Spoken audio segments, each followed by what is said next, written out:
You are watching TV46 News Kannada.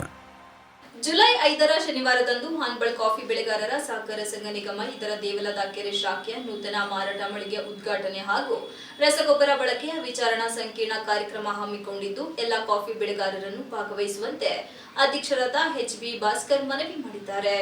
ಶುಕ್ರವಾರ ತಾಲೂಕು ಕಾರ್ಯನಿರತ ಪತ್ರಕರ್ತರ ಸಂಘದ ಕಚೇರಿಯಲ್ಲಿ ಶನಿವಾರ ದೇವಲದ ಕೆರೆಯಲ್ಲಿ ನಮ್ಮ ಸಂಘದ ನೂತನ ಶಾಖೆಯ ನೂತನ ಮಾರಾಟ ಮಳಿಗೆಯ ಉದ್ಘಾಟನೆ ಹಾಗೂ ರೈತರು ರಸಗೊಬ್ಬರ ಬಳಕೆಯ ವಿಚಾರ ಸಂಕೀರ್ಣ ಕಾರ್ಯಕ್ರಮಕ್ಕೆ ತಾಲೂಕಿನ ಎಲ್ಲ ಬೆಳೆಗಾರರು ಪಾಲ್ಗೊಂಡು ಹಾನ್ಬಳ್ ಕಾಫಿ ಬೆಳೆಗಾರರ ಸಹಕಾರ ಸಂಘದ ಅಧ್ಯಕ್ಷರಾದ ಎಚ್.ಬಿ. ಭಾಸ್ಕರ್ ಮನವಿ ಮಾಡಿದರು. ಇವರು ಹಾನ್ಬಳ್ ಕಾಫಿ ಬೆಳೆಗಾರರ ಸಹಕಾರ ಸಂಘ ಸ್ಥಾಪನೆ ಮತ್ತು ಉದ್ದೇಶ ನಮ್ಮ ತಾಲೂಕಿನಲ್ಲಿ 2016-17ನೇ ಸಾಲಿನಲ್ಲಿ ಕಳಪೆ ಪೊಟ್ಯಾಷೋ ರಸಗೊಬ್ಬರ ಮಾರಾಟವಾಗಿದ್ದು ಬೆಳೆಗಾರರ ಗಮನಕ್ಕೆ ಬಂದು ಸಂಬಂಧಪಟ್ಟ ಅಧಿಕಾರಿಗಳಿಗೆ ಮನವಿ ಸಲ್ಲಿಸಿ ಕಳಪೆ ರಸಗೊಬ್ಬರ ಮಾರಾಟ ಮಾಡಿದವರಿಗೆ ಶಿಕ್ಷೆ ನೀಡುವಲ್ಲಿ ಹಾನ್ಬಳ್ ಬೆಳೆಗಾರರ ಸಂಘವು ಪಾತ್ರ ವಹಿಸಿತ್ತು. ನಮ್ಮ ಸಂಘವು ಬೆಳೆಗಾರರ ಹಿತದೃಷ್ಟಿಯಿಂದ ಗುಣಮಟ್ಟದ ರಸಗೊಬ್ಬರ ನೀಡುವ ಉದ್ದೇಶದಿಂದ ಸ್ಥಾಪಿಸಲ್ಪಟ್ಟ ಹಾನ್ಬಳ್ ಕಾಫಿ ಬೆಳೆಗಾರರ ಸಹಕಾರ ಸಂಘ ನಿಗಮ ಸ್ಥಾಪನೆಯಾಗಿ ಕಳೆದ ವರ್ಷ ಮೊದಲ ಅಧ್ಯಕ್ಷರಾಗಿ ನನ್ನನ್ನು ಉಪಾಧ್ಯಕ್ಷರಾಗಿ ಎಚ್.ಕೆ. ಶಿವಕುಮಾರ್ ಹಾಗೂ ನಿರ್ದೇಶಕರು ಒಳಗೊಂಡು ಸಂಘ ರಚನೆಯಾಯಿತು.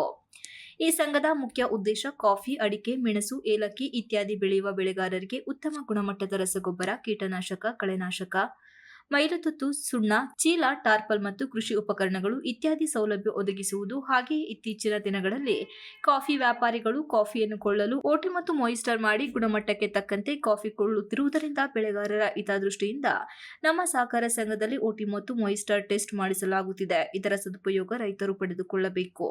ಮೊದಲಿಗೆ ನಮ್ಮ ಸಂಘ 3 ಲಕ್ಷ ರು ಷೇರು ಬಂಡವಾಳದಲ್ಲಿ ವ್ಯವಹಾರ ಮಾಡಿ ಕೇವಲ 1 ವರ್ಷದಲ್ಲಿ 13 ಕೋಟಿಗೂ ಹೆಚ್ಚು ವ್ಯಾಪಾರ ವಹಿವಾಟು ಮಾಡಿ ಸುಮಾರು 25 ಲಕ್ಷ ರು ಲಾಭ ಪಡೆದಿರುತ್ತದೆ. ನಾಳೆ ಶನಿವಾರ ದೇವಲದ ಕೆರೆ ಗ್ರಾಮ ಪಂಚಾಯಿತಿ ವ್ಯಾಪ್ತಿಯಲ್ಲಿನ ಸಂಘ ದೇವಲದ ಕೆರೆ ಕಾಫಿ ಬೆಳೆಗಾರರ ಸಂಘದ ನೂತನ ಶಾಖೆಯ ಮಾರಾಟ ಮಳಿಗೆಗಳ ಉದ್ಘಾಟನೆ ಆಗಲಿದ್ದು ತಾಲೂಕಿನ ರೈತರು, ಸಾರ್ವಜನಿಕರು ಅತಿ ಹೆಚ್ಚಿನ ಪ್ರಮಾಣದಲ್ಲಿ ಆಗಮಿಸಬೇಕಾಗಿ ಈ ಮಾಧ್ಯಮಗೋಷ್ಠಿಯ ಮೂಲಕ ಮನವಿ ಮಾಡುತ್ತೇವೆ ಎಂದರು. ಚೇರ್ಮನ್ ಕೂಡ ಬರ್ತಾ ಇದ್ದಾರೆ. ಆಮೇಲೆ ಕಾಫಿ ಬೋರ್ಡ್ ಡೈರೆಕ್ಟರ್ ಬರ್ತಾರೆ. ಜೊತೆಗೆ ನಮ್ಮ ಕೋರಮಂಡಲ್ ಕಂಪನಿಯ ಅವರು ಕೂಡ ಸ್ಟೇಟ್ ಹೆಡ್ಗಳು ಮತ್ತು ಅವ್ರ ಚೇರ್ಮನ್ ಕೂಡ ಬರ್ತಾ ಇದ್ದಾರೆ. ಆಮೇಲೆ MLPRಗಳು ಕೂಡ ಅವರು ಕೂಡ ಚೇರ್ಮನ್ಗಳು ಬರ್ತಾ ಇದ್ದಾರೆ.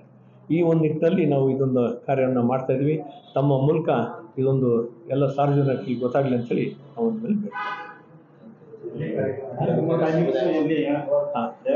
ಮೇಲೆ ಇದು ನಾಳೆ ಬೆಳಿಗ್ಗೆ 10:10ವರೆಗೆ ನಮ್ಮ ಗೋಡನ್ ಉದ್ಘಾಟನೆ ಆಗುತ್ತೆ. 10 ಮೇಲೆ 11 ಗಂಟೆ ಮೇಲೆ ದೇವಲಕೆರೆ ಸಮುದಾಯ ಭವನದಲ್ಲಿ ಒಂದು ವಿಚಾರ ಸಂಕಿರಣವನ್ನು ಕೂಡ ಇಟ್ಕೊಂಡಿದ್ವಿ ನಾವೀಗ ಬೆಳೆಗಾರರಿಗೆ. ಅದಕ್ಕೆ ಸುಮಾರು ಜನ ಸೈಂಟಿಸ್ಟ್ಗಳನ್ನು ಕೂಡ ನಾವು ಕರೆಸ್ತಾ ಇದ್ವಿ.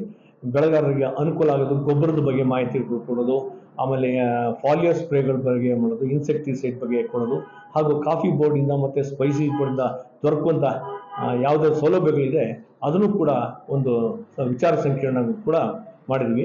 ಇದಕ್ಕೆಲ್ಲ ಬೆಳೆಗಾರರು ಬರಲಿ ಅಂತ ಹೇಳ್ಬಿಟ್ಟು ತಮ್ಮ ಮೂಲಕ ನಾವು ಕೇಳ್ಕೊಳ್ತೇವೆ. ಪತ್ರಿಕಾಗೋಷ್ಠಿಯಲ್ಲಿ ಎಚ್.ಇ. ಪುನೀತ್, ಎಂ.ವಿ. ರತ್ನಾಕರ್, ಬೇಬಿ ಮೊದಲಾದವರು ಉಪಸ್ಥಿತರಿದ್ದರು. ಎಂಬೆ ಉಮೇಶ್, TV46 ನ್ಯೂಸ್ ಕನ್ನಡ, ಸಕಲೇಶಪುರ.